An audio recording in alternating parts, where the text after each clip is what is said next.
এই যে শুনছো, তুমি সাদ গোত্র থেকে এসেছো? জি, আমি সাদ গোত্রের থুয়াইবের কন্যা, যে সাদ গোত্রের বকরের পুত্র।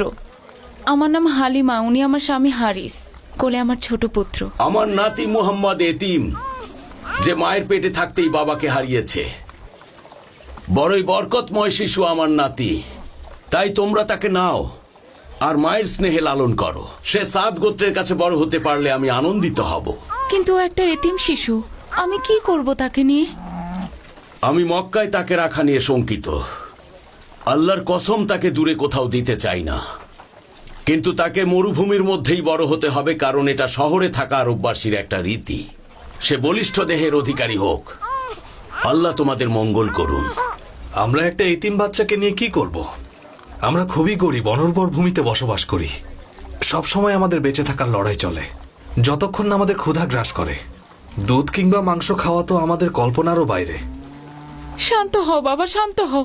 কাবার মালিক নিশ্চয়ই তোমাকে রক্ষা করবেন। ও তোমার বাচ্চা? হ্যাঁ, আমার। মোহাম্মদ ওর মতো ছোট একটা বাচ্চা, ওকে নিয়ে যাও, ওরা দু ভাই একসাথে বড় হবে। বিশ্বাস করুন, আমি আপনাকে নিরাশ করতে চাই না। আপনাকে দেখে আমার মনে হচ্ছে আপনি খুব ভালো একজন মানুষ, কিন্তু আমার কি করার আছে বলুন? আপনি দেখুন না, আমার বাচ্চাটা ক্ষুধায় কেমন চিৎকার করছে। আমার বুকে তার জন্য যথেষ্ট দুধ তৈরি হচ্ছে না। আমি নিজেই জানি না আমি কি করব। ঠিক আছে, তোমরা যাও, আল্লাহ তোমার মনের আশা পূর্ণ করুক।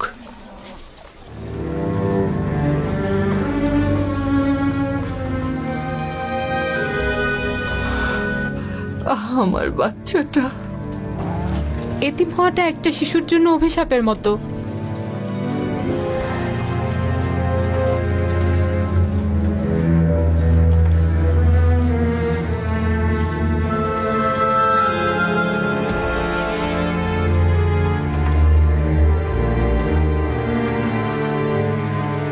তুমি কোথায় যাচ্ছ হালিমা?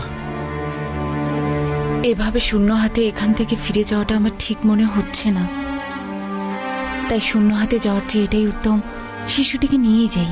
সেটাই হয়তো ভালো হবে। কে জানে, আল্লাহ হয়তো এর চেয়ে বড় প্রতিদান দেবেন। আপনি অপেক্ষা করুন, আমি তার মার কাছে গিয়ে তাকে নিয়ে আসব। বাচ্চাদের দেখাশোনা করতে সাইমা আমাকে সাহায্য করতে পারবে। সে সাদ গোত্রের মধ্যে বেড়ে উঠবে। তাড়াতাড়ি যাও হালিমা, আমি এখানেই অপেক্ষা করছি।